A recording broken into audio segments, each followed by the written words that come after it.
رافع کے سامنے یہ اوور ایکٹنگ کرنا اسے اچھا تو نہیں لگ رہا تھا، مگر مجبوری تھی۔ وہ بہت پہلے ہی رافع کے جذبات بھاپ گئی تھی۔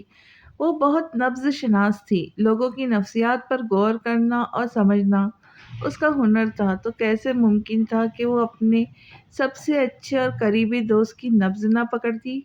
اور یہی سب سے بڑی وجہ تھی رافع سے شادی نہ کرنے کی۔ وہ اسے بہت اچھی طرح سمجھتی تھی۔ وہ ایک جلد باز، غصے کا تیز انسان تھا۔ وہ ہمیشہ بہت جلدی نتیجہ اخذ کر لیا کرتا تھا۔ اس کے اندر ٹھہراؤ نہیں تھا۔ وہ کبھی بھی حالات کا مکمل جائزہ لے کر غور و فکر نہیں کرتا تھا، اس لیے اس کے فیصلے اور تجزیے کبھی پائیدار نہیں ہوتے تھے۔ ساریہ اس کے بالکل برعکس تھی، سمجھدار، ٹھہرے ہوئے مزاج والی، فوراً رائے قائم نہ کرنے والی، ٹھنڈے اور میٹھے برتاؤ والی۔ اسے ہمسفر بھی ایسا ہی چاہیے تھا، جو اس جیسا میچور ہو، کشادہ ذہن اور دل کا مالک ہو، جو اسے اپنی ملکیت نہ سمجھے، جو اسے اس کی سوچ اور عمل میں آزادی دے۔ اور فارس بلا شبہ ایسا تھا۔ یوں بھی وہ ساریہ رافع سے سینئر تھا اور بہت اچھا انسان تھا۔ ساریہ نے دانستہ رافع سے اپنی اور فارس کی کہانی چھپائی تھی، کیونکہ اسے رافع کے جذبات اور رد عمل کا اندازہ تھا۔ پھر جب امبر نے اسے ساری بات بتائی اور مدد کرنے کو کہا تو اسے بھی یہی سب سے بہتر وقت لگا۔ اسے رافع سے ایک دوست جیسی محبت تھی، مگر وہ جانتی تھی دونوں کبھی بھی ایک دوسرے کے لیے اچھے ہمسفر ثابت نہیں ہوں گے۔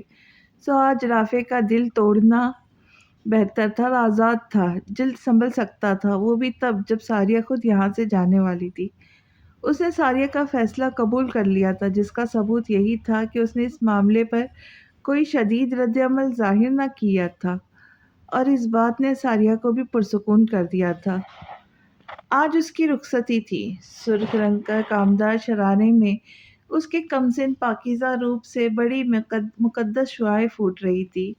گلناز نے اپنے دل میں اطمینان اور سرخروئی کی لہریں اٹھتی محسوس کی۔ اس دن بروقت پہنچ کر انہوں نے سوتیلی ہی صحیح ماں ہونے کا حق ادا کر دیا تھا۔ شامل نے ایک باپ کی طرح اس کی شادی کی پوری ذمہ داری اٹھائی تھی۔ البتہ وہ گلناز اور سیرت سے دانستہ نظریں چرائے پھر رہے تھے۔ سیرت کا دل اداس تھا۔ ہانیہ کی موت کے بعد اتنی جلدی وہ کسی خوشی کو قبول نہیں کر پا رہی تھی، مگر نکاح نامے پر دستخط کرتے وقت اس نے اپنے دل کے شفاف آئینے پر رافع خالد کے عکس کو مستقل اور گہرا ہوتا محسوس کیا تھا۔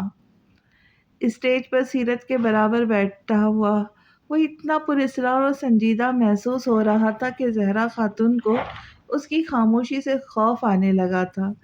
ڈر تو اسی دن گئی تھی جب ان کی واپسی پر اس نے اچانک سیرت سے شادی کی رضامندی دے دی تھی۔ انہیں کسی بھی سوال جواب کا موقع دیے بنا اس نے ساریہ کی شادی کا کارڈ انہیں تھما کر سب کو شرکت کی تاکید کی۔ امبر نے سکھ کا سانس لیا تھا کہ ساریہ نے اس کی بات مان کر سارا معاملہ اچھی طرح سنبھال لیا تھا۔ خالد صاحب فکر مند ضرور تھے، مگر انہیں معلوم تھا رافع زیادہ دیر اس یک طرفہ جذبے کے حفاظت نہیں کر سکتا، تو وہ اسے نا امید بھی نہیں تھے۔ ساریہ نے صرف ولیمے میں شرکت کی تھی۔ اگلے دن اس کی فارس کے ساتھ لندن کی روانگی متوقع تھی۔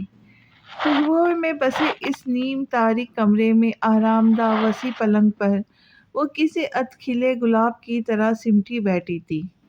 یہ رافع خالد کا ذاتی بیڈ روم نہیں تھا، بلکہ کسی 5 اسٹار ہوٹل کا عالیشان سوئٹ تھا۔ اس کی گھبراہٹ حد سے سوا تھی کہ وہ رافع کے ساتھ تنہا تھی۔ سب لوگ اسے یہاں سے رخصت کر کے جا چکے تھے۔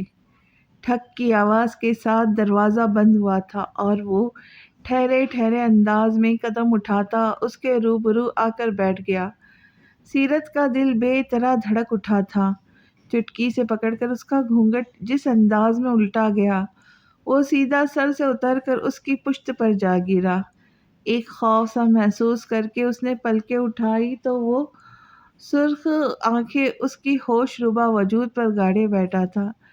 سیرت نے لمحے بھر بعد نظریں جھکا لی۔ ہاتھ بے اختیار پیچھے بکھرے دوپٹے کی طرف بڑھے تھے جسے رافع نے ایک ہی جست میں جکڑ لیا تھا۔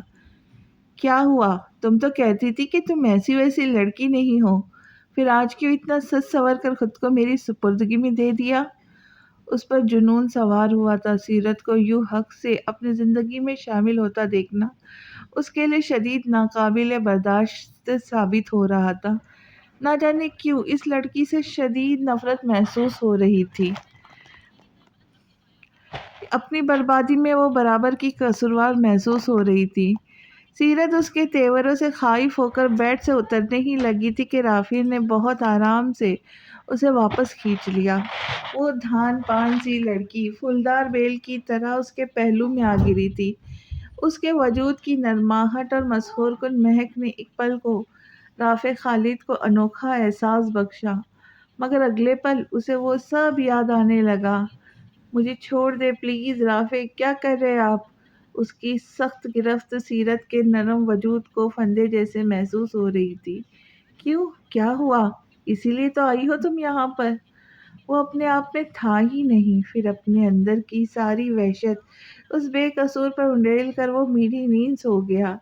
سیرت کو لگا وہ ایک بار پامال ہونے سے بچ گئی تھی، مگر آج بہت حلال طریقے سے پامال کر دی گئی تھی۔ صرف چہرہ بدل گیا تھا، ہوس اور شیطانیت وہی تھی۔ اس کی روح زخمی تھی، وہ اپنے زخموں پر محبت کے فائے رکھے جانے کی منتظر تھی، مگر یہاں اس کا وجود تار تار کر دیا گیا۔ ستم یہ تھا کہ اس بار وہ مدد کے لیے کسی کو نہیں پکار سکتی تھی۔ اپنی پور پور میں تھکن سمیٹے اس نے اس بے درد شخص کو دیکھا تھا جو اس کے ہر احساس سے بے نیاز ہو چکا تھا۔ ابھی تو در دل پر دستک ہوئی تھی، ابھی تو کسی کو من کا میت چنا تھا اور پہلے ہی قدم پر وہ اس کے راستوں میں خار بچھا گیا تھا۔ اگلی صبح رافع کی آنکھ کسی انجانے احساس کے تحت کھلی تھی۔ چند منٹ اس اجنبی چھت کو گھومنے کے بعد اسے یاد آ گیا تھا کہ وہ اس کمرے میں کیوں تھا۔ نظروں کے بالکل سامنے وہ انجان لڑکی بیٹھی تھی جسے کل اس نے اپنی محرم ہونے کی سزا دی تھی۔ ایک تعصب اس کے دل سے اٹھا، یہ کیا کر دیا میں نے؟ وہ نہیں چاہتے تھے مگر وہ رو رہے تھے۔ سیرت کی آنکھیں لہو ہو رنگ ہو رہی تھی مگر وہ ایک لفظ نہ کہہ سکی۔ واپس آ کر زہرا خاتون نئی نویلی بہو کی آؤ بھگت میں مصروف ہوئی تو رافع اپنی روانگی کی تیاریوں میں لگ گیا۔ یہ ایک طے شدہ بات تھی، اسے چلے جانا تھا۔ وہ یہاں آ کر سیرت سے یوں لا تعلق ہوا جیسے ان کے درمیان کوئی رشتہ ہی نہ ہو۔ اسے لگتا تھا وہ اکیلے ہی کسی انجان گھر میں بن بلائے رہنے چلی آئی تھی۔ دن بھر وہ گھر سے باہر مختلف کاموں میں الجھا رہتا، ساتھ اس کی جاب کی بھی مصروفیت تھی۔ رات کو سب کے سونے کے بعد واپس آتا۔ اس ایک رات کے بعد اس نے سیرت کو مخاطب تک کرنا گوارا نہ کیا تھا۔ وہ سمجھ چکی تھی کہ وہ ایک ناپسندگی کی سزا تھی جو اسے ملی تھی۔ جانے سے پہلے اس نے صرف 2 جگہ دعوت قبول کی تھی، ایک اس کے چچا کے گھر، دوسرے اس کی کولیگز کی طرف سے، جہاں اسے مجبوراً سیرت کو ساتھ لے جانا پڑا۔ وہ حیران تھی کہ ساری دنیا کے لیے وہ ایک خوش مزاج شخص تھا اور اس کے لیے جیسے سارے جہاں کی بیزاری سمیٹ رکھی تھی اس نے۔ وہ خود اس کے وحشانہ سلوک سے اس قدر خائف تھی کہ بھولے سے بھی اس سے مخاطب نہ کرتی۔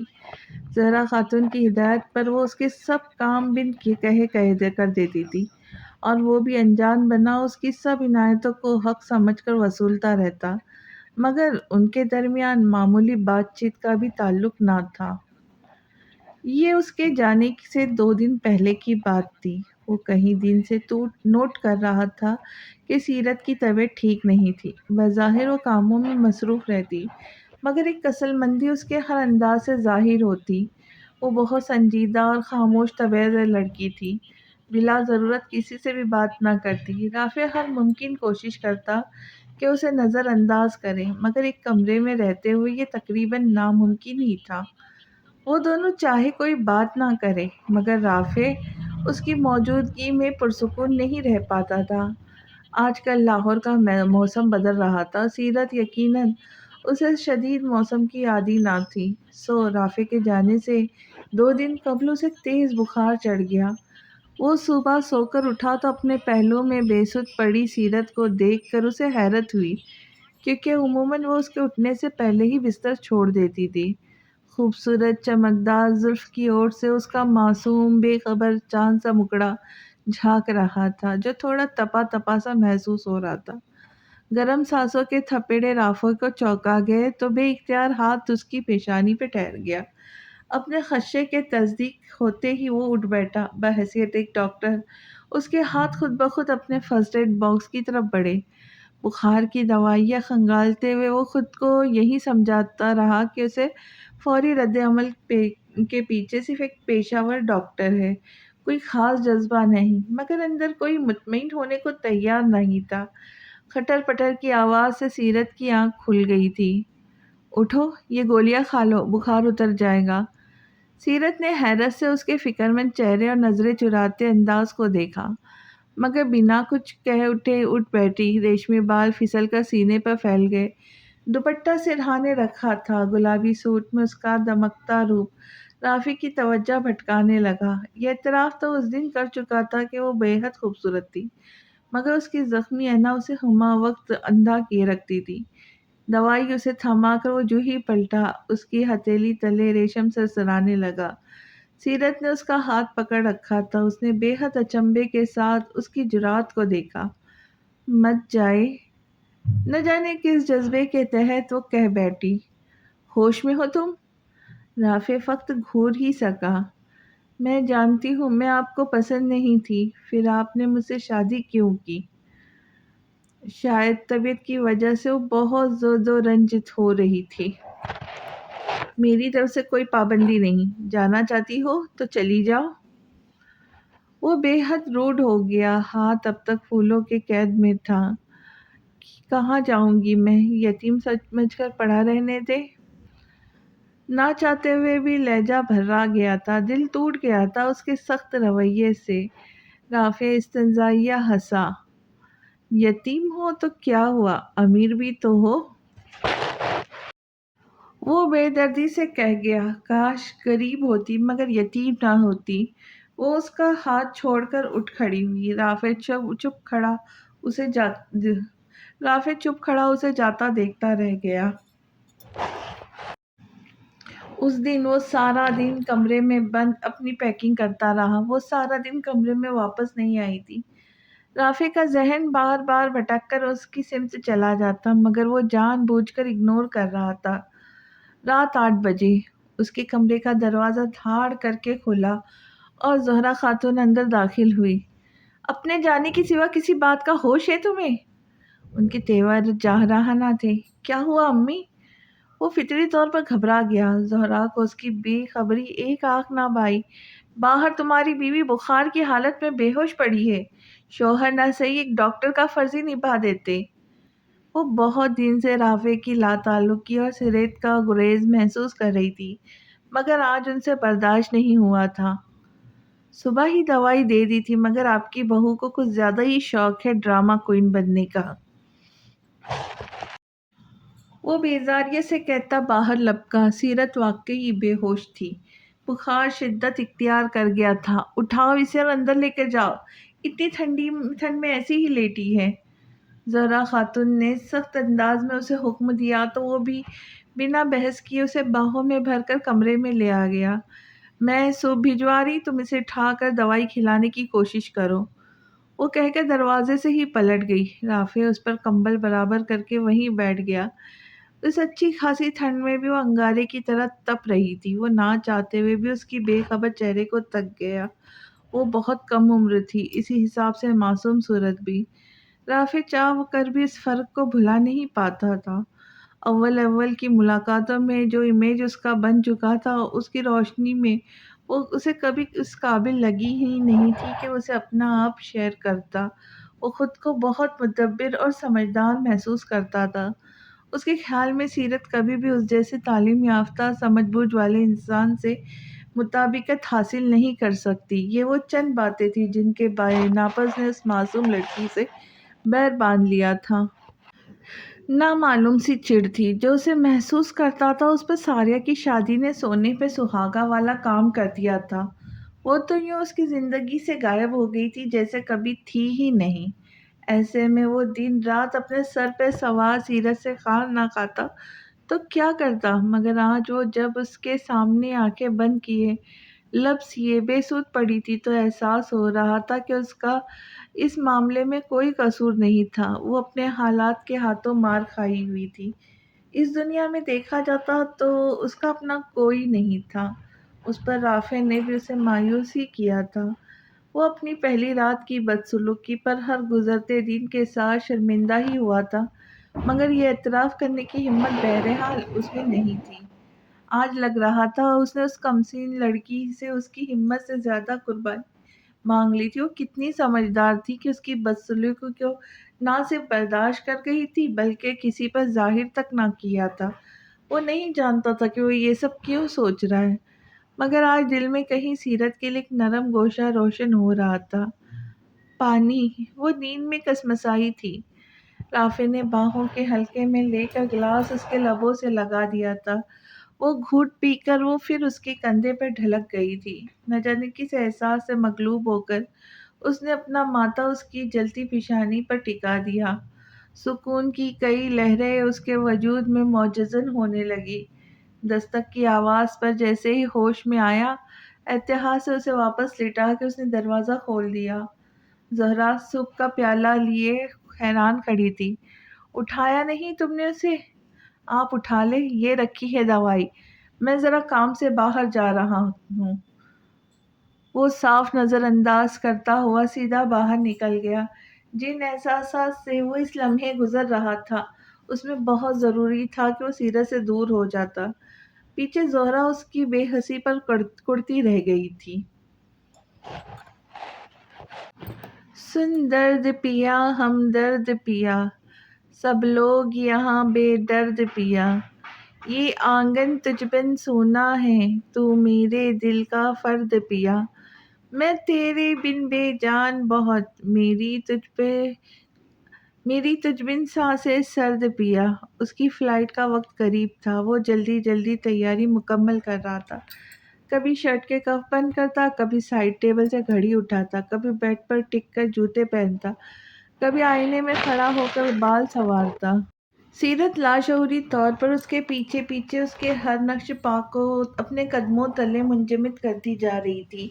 دل تھا کہ پھٹ جانے کو بےتاب تھا، آنکھیں کب سے سرخ تھی۔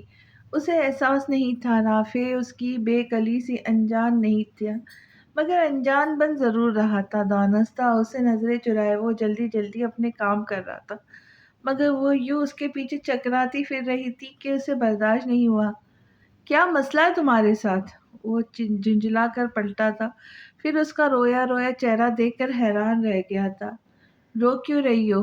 میں تو نہیں رو رہی، ایسے جیسے خود بھی احساس ہوا تھا۔ بے دردی سے آنکھیں رگڑ کر وہ پھر رافع کو دیکھنے لگی۔ رافع کا دل عجیب سے احساسات سے گرنے لگا، مگر اسے اب چلے جانا تھا، وہ رکنا چاہتا بھی نہیں تھا۔ وہ نظریں چرا کر اس سے ایک لفظ بھی کہے بنا باہر نکل گیا۔ سیرت دیوانہ وار اس کے پیچھے لپکی۔ باہر عنبر، زہرا خاتون، خالد صاحب اس کے منتظر تھے۔ وہ سب سے ملتا ہوا سیدھا گاڑی میں جا بیٹھا۔ سیرت سانس روکے اسے جاتا ہوا دیکھتی رہی، اور جسے جانتا تھا وہ وہیں کھڑی ہوگی، آنکھوں میں التجا لیے، مت جائے۔ گاڑی داخلی دروازے سے باہر نکل رہی تھی جب اس نے پلٹ کر دیکھا، وہ اب بھی وہیں کھڑی، آنکھیں مر رہی تھی۔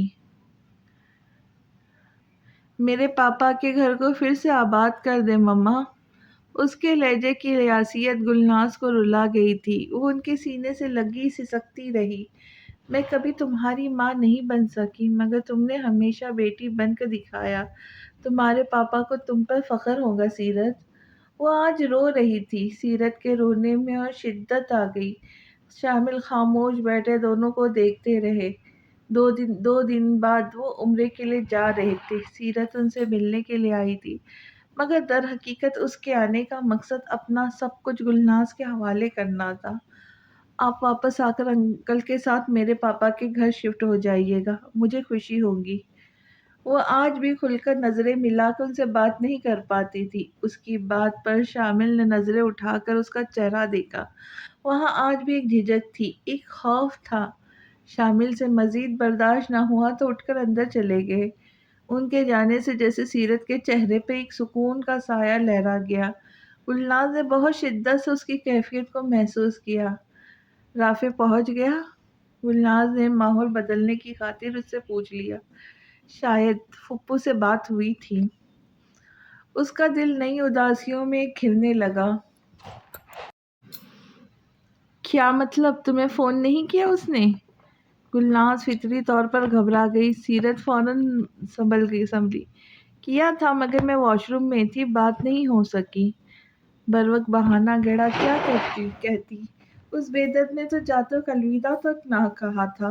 پھر یوں ہی چھوٹی موٹی باتوں میں وہ دن تمام ہوا اور وہ اگلے دن انہیں سی آف کر کے واپس لاہور آ گئی تھی۔ اس دن وہ کچن میں مصروف تھیں۔ مغرب کی اذانیں شروع ہو گئی تھی۔ جلدی جلدی کچن کا پھیلاوا سمیٹ کر اس نے پلاؤ کو دم لگایا، فریج سے رائتے کے لیے دہی نکالنے لگی۔ پھپھو نماز پڑھنے چلی گئی تھی۔ اسے ان کے موبائل بجنے کی آواز مسلسل آ رہی تھی، مگر وہ نظر انداز کیے کام نپٹاتی رہی تاکہ جلدی جلدی نماز پڑھ لے۔ مگر تھوڑی ہی دیر میں خود اس کا موبائل بھی بجنے لگا۔ اس نے تھوڑا جھنجھلا کر رائتے کا پیالہ پٹ کر کمرے میں آ گئی۔ رافع کالنگ کی الفاظ یقیناً اس کے لیے نئے، انجان اور حیران کن تھے۔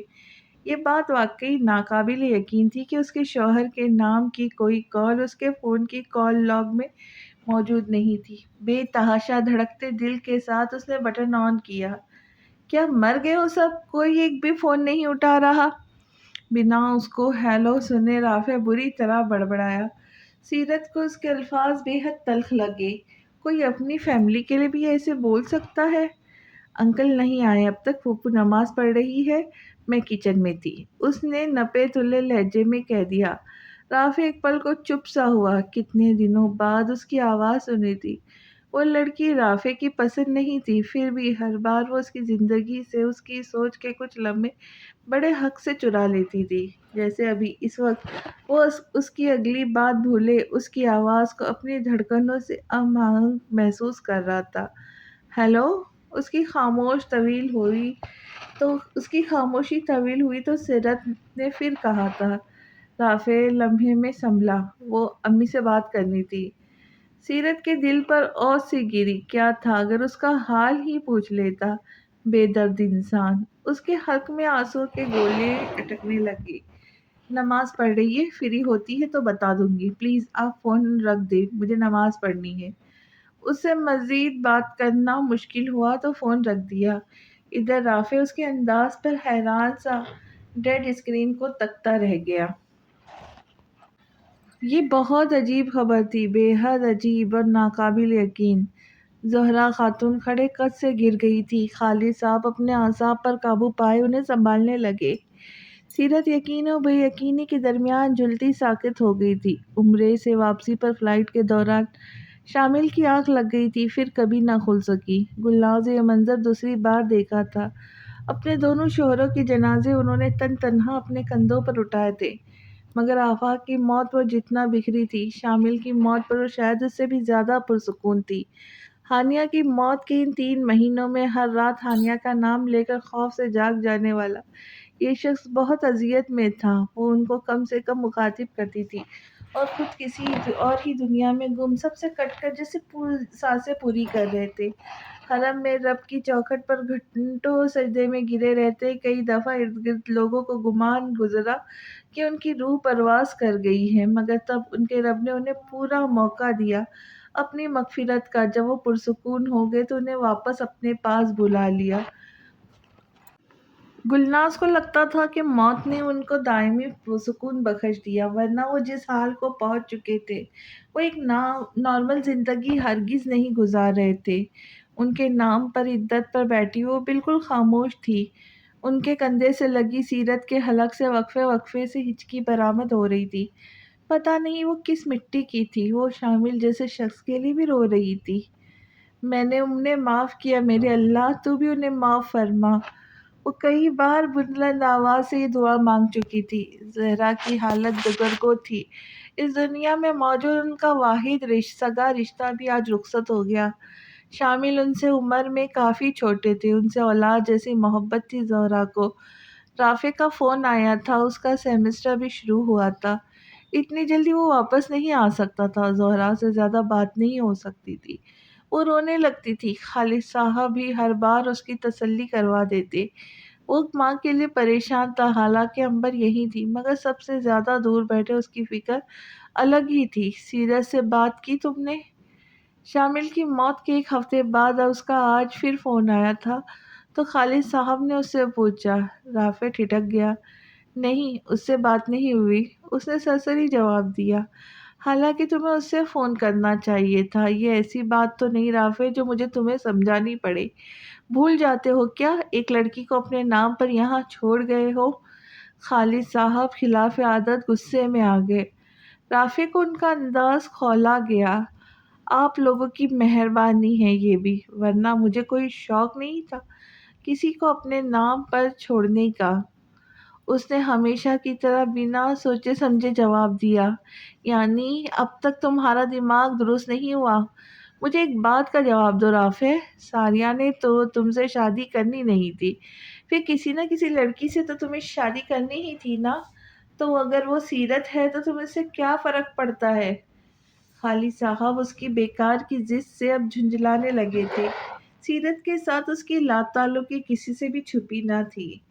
وہ سیرت ہی ہے، اس لیے فرق پڑتا ہے ابو۔ آپ لوگوں نے ایک بار بھی نہیں سوچا کہ میری اس سے کوئی مطابقت نہیں تھی۔ وہ ایک کم عمر بے وقوف سی لڑکی تھی، نہ کوئی تعلیم نہ کوئی سلیقہ، ہر وقت خوف زدہ شکل بنائے گھومتی رہتی ہے۔ مجھے اسے اپنے ساتھ لے جاتے ہوئے شرم آتی ہے، کاش آپ لوگ بھی اسے فرق کو محسوس کرتے۔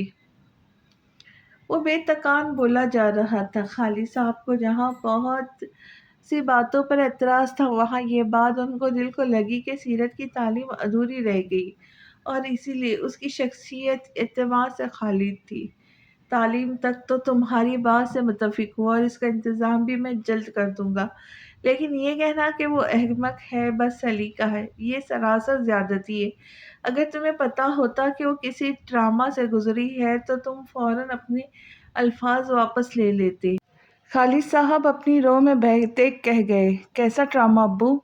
رافع فوراً ہمہ گوش ہوا۔ خالد صاحب کو اچانک احساس ہوا، مگر اب بات ان کے منہ سے نکل چکی تھی زہرا، اور انہوں نے جان بوجھ کر اس وقت رافع سے یہ بات چھپائی تھی، ورنہ شاید وہ شادی سے فوراً انکار کر دیتا۔ مگر اب جب کہ وہ کچھ نہیں جانتا تھا، پھر بھی سیرت کو اپنانے پہ تیار نہیں تھا، تو آج انہوں نے بہتر سمجھا کہ رافع کے علم میں یہ بات لے آئے، تاکہ اسے جو فیصلہ کرنا ہے وہ کر لے۔ پھر خالد صاحب نے سیرت کے ساتھ شامل کے سلوک کی ساری کہانی اس کے گوش گزار کر دی۔ اب تم مجھے بتاؤ کہ جو لڑکی اپنی نوعمری سے ایک بھیانک خوف کے سائے تلے زندگی گزاری، وہ کیسے لوگوں پہ اعتبار کرے؟ اس نے ایک مرد کا شیطانی روپ ہی دیکھا تھا، پھر بھی وہ صرف اپنی سوتیلی ماں کی خاطر ایک مرد پر اعتبار کرنے کو تیار ہو گئی، اور وہ مرد تم تھے رافع۔ تمہیں اسے محبت دینا چاہیے تھی، مرد ذات پر اس کا اعتماد بحال کرنا چاہیے تھا، مگر تم نے اسے اس بے قدر کر کے ایک بیکار شے کی طرح اس گھر میں پھینک دیا۔ پھر بھی وہ کس قدر صبر اور خاموشی کے ساتھ یہاں رہتی ہے۔ تمہارے رویے کی بھنک بھی اس نے ہمیں یہ گلناز کو نہیں لگنے دی۔ کیا اب بھی تمہیں لگتا ہے کہ وہ بیوقوف اور بد سلیقہ ہے؟ خالد صاحب کے لہجے میں سیرت کے لیے عقیدت تھی، احترام تھا۔ رافع کا دماغ سن ہو گیا۔ وہ کوئی انجان غیر لڑکی ہوتی تب بھی اسے تکلیف دیتا، مگر وہ اس کی بیوی تھی۔ سیرت کے لیے سوچنا بھی اس کا خون کھولا رہا تھا۔ اس کی بیوی اپنی عزت کھونے کے در پہ تھی، اور پھر وہ عزت خود رافع نے پامال کی۔ کیا گزری ہوں گی اس کے اعصاب پر؟ میریٹل ریپ کا مطلب اسے آج سمجھ میں آیا تھا۔ اس کا سر دکھ رہا تھا اور اندر شدید گھٹن کا احساس تھا۔ رافع، خالد صاحب نے اس کی خاموشی محسوس کر لی۔ اللہ حافظ ابو، اس نے بمشکل کہہ کر لائن کاٹ دی۔ اس کی ہر ضد، انا، غصہ، بیزاری بھاپ بن کر اڑ گئی تھی۔ یاد تھا تو صرف یہ کہ اس نے سیرت کے ساتھ ہمیشہ بدسلوکی کی، اور وہ ہمیشہ اس سے غلط امیدیں وابستہ کرتی رہی۔ اس کی ناروا سلوک کے باوجود وہ اس کے گرد چکراتی تھی۔ وہ اپنی کھوکھلی انا کا مارا ہمیشہ اسے نظر انداز کرتا رہا۔ وہ بہت کم عمر تھی، نازک تھی، مگر مجھے اس کا سہارا بننا چاہیے تھا، اور میں کم عقلی میں اس کے سے کئی درجے نیچے گرتا چلا گیا۔ اسے محبت سے سمیٹنے کے بجائے اسے ریزہ ریزہ کر کے چلا آیا۔ شامل ماموں کو اس شیطانی روپ میں سوچنا، وہ بھی سیرت کے قریب۔ یا اللہ ان کی مغفرت فرما۔ اس نے اپنے ابلتے خون پر استغفار پڑھی اور شامل کے لیے دعا کی۔ وہ رات کانٹوں پر بسر ہوئی تھی، کروٹیں بدل بدل کر رافع کا بدن درد کرنے لگا تھا، مگر نیند اس سے روٹھ چکی تھی۔ وہ آج پھر اسی دہلیز پہ کھڑی تھی جہاں وہ کبھی اپنا بچپن، اپنے سب خواب مکفل کر گئی تھی۔ سیرت کو لگتا تھا اس نے آج سالوں بعد نیند سے بیداری پائی تھی۔ پاپا کی خوشبو، ان کی آہٹ آج بھی اس گھر میں قید تھی۔ لاؤنج کے صوفے کے پیچھے والی دیوار پر اس کے پاپا آفاق منصور کی لارج فوٹو نصب تھی۔ اس کے بیڈ روم میں بیٹھ کے سرہانے کی طرف لگی تصویر میں وہ اپنی ماں اور باپ کے درمیان بیٹھی 2 سالہ سیرت آفاق تھی۔ اس تصویر کے وقت کا اسے چاہے ہوش نہ ہو، مگر اس تصویر کی تکمیل پر اسے کوئی شک نہیں تھا۔ اس کی یادداشت میں تو بس وہ وقت تھا جب گل ماما اس گھر میں آئی تھی اور وہ تینوں بھی ایک فیملی کی طرح رہتے تھے۔ گل ماما نے اس گھر کو بہت اچھی طرح سنبھالا تھا، لوگوں کی نگرانی کرتی ہوئی سجی سوری گل ماما بہت ذمہ داری سے اس گھر کو چلاتی تھی، مگر پھر ان کی یہ راجدھانی بھی لٹ گئی۔ عمر کا بڑا حصہ تو انہوں نے شامل انکل کے گھر ایک مڈل کلاس عورت کی طرح کام کرتے، حساب کتاب نوٹ کرتے گزارا تھا، اور پھر وہ وقت بھی ختم ہو گیا۔ سیرت کو پہلی بار احساس ہوا تھا کہ گل ماما کی زندگی بھی اس جیسی ہی تھی، ان کا بھی ایک ٹھکانہ نہ تھا۔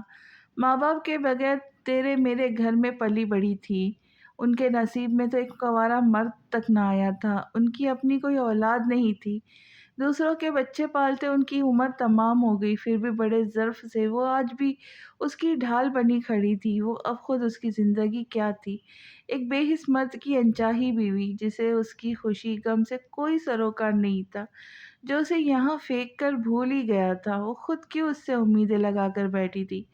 وہ تو ہمیشہ سے سیرت کے لیے ایسا ہی تھا، کٹور تمسخر اڑاتا ہوا، جس نے کبھی اپنے کسی عمل کے معذرت نہیں کی تھی، جسے کبھی احساس نہیں ہوتا تھا کچھ بھی کر گزرنے کا، جو کبھی اپنے عمل کے اثرات دیکھنے کے لیے پیچھے نہیں پلٹتا تھا۔ وہ ایک بار پھر رافع کو یاد کر کے رو دی تھی۔ آنگن میں گھنے پیڑ کے نیچے تیری یادیں، آنگن میں گھنے پیڑ کے نیچے تیری یادیں، میلہ سا لگا دیتی ہے اچھا نہیں کرتی۔ خالد انکل نے کہا تھا کہ وہ کبھی نہیں روئیں گی، یہاں رہ کر وہ اپنی تعلیم مکمل کریں گی، اب کوئی اسے خوفزدہ نہیں کرے گا، وہ خود کو اتنا مضبوط کرے گی کہ کوئی اس کی طرف میلی نگاہ سے نہ دیکھ سکے۔ کہتے اللہ ایک در بند کرتا ہے تو دوسرا کھول دیتا ہے۔ اپنے پاپا کے بعد رافع اور شامل انکل جیسے مردوں کو بھگتنے کے بعد اسے خالد انکل جیسے مرد بھی ملے تھے جن کے دل میں اللہ نے نیکی ڈالی تھی۔ وہ پورے خلوص سے اس کے سر کا سائبان بن گئے۔ انہی کی ہدایت پر وہ اور گل ماما دوبارہ پاپا کے گھر شفٹ ہو گئی تھی۔ سیرت کا ایڈمیشن انہوں نے خود اسے ساتھ لے جا کر یونیورسٹی میں کروا دیا تھا، جس کے نام سے یہ سب رشتے اسے حاصل ہوئے تھے۔ وہ نہ جانے کہا تھا، زہرا پھپھو اور خالد انکل کی باتوں میں اس کا ذکر ہوتا تھا، گویا وہ سب سے رابطے میں تھا سوائے اس کے۔ اس نے سیرت سے بات چیت کا بھی تعلق نہ رکھا تھا۔ کاش تم کبھی مجھے نہ ملے ہوتے رافع۔ خالد وہ دن بھر خود کو مصروف رکھتی، مگر رات کی تنہائی میں وہ کسی حیولے کی طرح اس کے سامنے آن کھڑا ہوتا اور وہ اس سے شکوے کرتے کرتے سو جاتی۔ بہتر ہوتا تم مجھ سے ایک بار بات کر لیتے، وہ یقیناً تم سے بدگمان ہوں گی بیٹا۔ خالد صاحب ایک بار پھر اسے سمجھا رہے تھے۔ اس کی ہدایت پر انہوں نے سیرت کا ایڈمیشن بھی کروا دیا تھا اور اس کے پاپا کے گھر کی مرمت بھی۔ نہیں ابو، اسے بدگمان رہنے دے، اسے بڑا ہونے دے، وہ بنا کسی سہارے کے سنبھلنا سیکھ جائے، وہ لوگوں سے امیدیں لگانا چھوڑ دے، وہ خود کو مضبوط کر لے، تب میں اس کے سامنے جاؤں گا۔ یوں بھی میں نے اسے سوائے بدگمانی کے اور دیا ہی کیا ہے، وہ جلد سنبھل جائیں گی۔ اس نے ٹھنڈی سانس بھری۔ یہ دوری اب اس کے لیے دن رات کا عذاب تھی، مگر سیرت کے لیے اسے یہ بنباس کاٹنا تھا۔ یہ اس کا اپنا فیصلہ تھا، اسے ایک بار پھر کسی سہارے کا محتاج نہیں کرنا چاہتے تھے۔ وہ صاحب جائیداد تھی، وہ اپنے آپ کو مضبوط کر کے اپنے حقوق پہچان سکتی تھی۔ اسے بس یہ شعور ملنا تھا، اور رافع اسے یہ شعور دینا چاہتا تھا۔ یہی اصل محبت تھی۔ آج ہانیہ کی موت کو 1 سال ہوا تھا۔ وہ معصوم آج بھی اسی عقیدت سے سیرت کی دیوار دل میں دھرا تھا۔ وہ ڈرائیور کے ساتھ گھر کی گروسری کر کے ابھی لوٹی تھی۔ اس 1 سال نے اس کے اندر باہر اتنی تیزی سے اتنی زیادہ تبدیلیاں کی تھی کہ سیرت کو لگتا وہ وہی کھڑی تھی، مگر دنیا اس کے گرد ایک تیز چکر کاٹ چکی تھی۔ شروع میں اسے یونیورسٹی جانا، تنہا گاڑی میں ڈرائیور کے ساتھ آنا جانا بے حد خوف زدہ کرتا تھا۔ چھوٹی چھوٹی پریشانیوں کے لیے وہ خالد انکل کو فون گھما دیتی، گلناز کو ساتھ گھسیٹتی، مگر اس میں ٹھہراؤ آتا گیا۔ اب وہ گھر کی اور اپنی چھوٹی بڑی ضرورتیں خود پوری کرنے لگی تھی۔ اکیلی ڈرائیور کے ساتھ سپر اسٹور، مالز بھی چلی جاتی۔ نام کی ہی صحیح، شادی شدہ بھی ضرور تھی۔ اس نے یونیورسٹی میں یہ بات کسی سے نہیں چھپائی تھی، کیونکہ کئی ہاتھ بے ساختہ اس کی طرف بڑھتے تھے۔ وہ اندر سے آج بھی مردوں سے خائف رہنے والی سیرت آفاق ہی تھی۔ اس میں رافع کا نام اپنے نام کے ساتھ جوڑتے اس ایک اندیکھے تحفظ کا احساس ہوتا۔ وہ چاہے اس کے ساتھ نہ تھا، مگر اپنے نام کی ردا آج بھی اس نے سیرت کی اڑا رکھی تھی۔ گلناز اس وقت اس کا بھرپور ساتھ دیا تھا۔ ان دونوں کے درمیان ماں بیٹی سے بڑھ کر دوستی کا رشتہ نمو پا گیا۔ پاپا کی شہر میں کہیں اچھے علاقوں میں دکان تھی جو انہوں نے اپنی جمع پونجی سے خریدی تھی۔ وہ پاپا کی زندگی سے ہی کرائے پر دی ہوئی تھی۔ پاپا کے وکیل کے ذریعے ان کا کرایہ آج تک گلناز کو موصول ہوا تھا، اور اب گلناز نے سیرت کو بھی اس سارے سلسلے میں شریک کر لیا تھا کہ اول و آخر یہ سب اسی کو سنبھالنا تھا۔ سیرت نے اس 1 سال میں اپنی زندگی کے بہت سے پہلوؤں پر، کمزوریوں پر قابو پانا سیکھ لیا تھا۔ وہ سمجھدار پہلے بھی تھی، مگر اب بااعتماد ہوتی جا رہی تھی۔ سب کچھ ہے، مگر تمہاری کمی اپنی جگہ ہے رافع، کب واپس آؤں گے؟ وہ ملازمہ کے ساتھ کچن کا سامان سیٹ کروا رہی تھی جب گل ماما کی آواز پر اس کا ہاتھ لرزا۔ جیم کی بوتل کاؤنٹر پر پٹک کر وہ لاؤنج میں بھاگی۔ گل ماما کی اس کی جانب پشت تھی، اس کے ہاتھ میں سیل فون کی بڑی سی اسکرین پر ڈاکٹر رافع خالد کا مسکراتا چہرہ جگمگا رہا تھا۔ جامنی رنگ کی ٹی شرٹ میں پر سفید اوور آل پہنے، آنکھوں پر سیاہ فریم کا چشمہ لگائے، صاف رنگت میں گھلتی سرخی یقیناً لندن کی صاف فضا کا کمال تھی۔ وہ چوکھٹ کی اوٹ میں کھڑی اسے دیکھتی رہی، آنکھیں پھر برسنے کو تیار تھی۔ دل پگھلنے لگا تھا۔ وہ کیوں آج بھی اس شخص کے معاملے میں اپنا دل مضبوط نہیں کر پاتی تھی؟ پھر سے مجھے چھوڑ کے جانے کے لیے سیرت کیسی ہے؟ الفاظ تھے یا مسردہ جاں افزا؟ سیرت کا روا دوا سماعت بن گیا۔ سیرت ٹھیک ہے، پڑھائی بھی اچھی جا رہی ہے اس کی، ذہن تو وہ شروع سے ہی ہے، تمہیں تو پتہ ہے۔ گل ماما اپنی کہے جا رہی تھی، مگر وہ انہی 3 لفظوں میں اٹک گئی تھی۔ سیرت کیسی ہے؟ تو انہیں میں یاد ہوں، مگر یہ سوال کیا خود مجھ سے نہیں پوچھ سکتے؟ اسے نئے سرے سے رونا آ گیا۔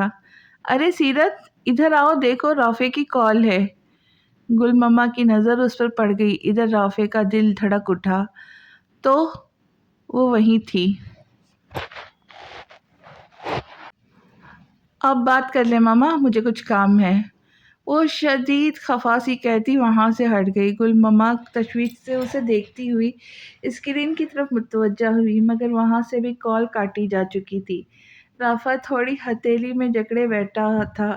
ایک پل کو دل کیا چھوڑے سب کچھ اور اڑ کر اس پاگل لڑکی کے پاس پہنچ جائے، مگر آج اس کا رد عمل خفگی رافع کا دل کھولا گئی تھی۔ تو وہ بدل رہی ہے، اپنا اہمیت جتانا سیکھ رہی ہے، گڈ سائن۔ اپنی ہر خواہش پر بند باندھتے ہوئے اس نے پھر صبر کی انگلی تھام لی۔ تیرے رسم و رواج عجیب بہت، میرا درد فرے نصیب بہت، تیرا ہجر جو مجھ میں آن بسا، میں تیرے ہوئے قریب بہت، تجھے دیکھ لیا جب خواب اندر، میں آن پھنسی گرداب اندر۔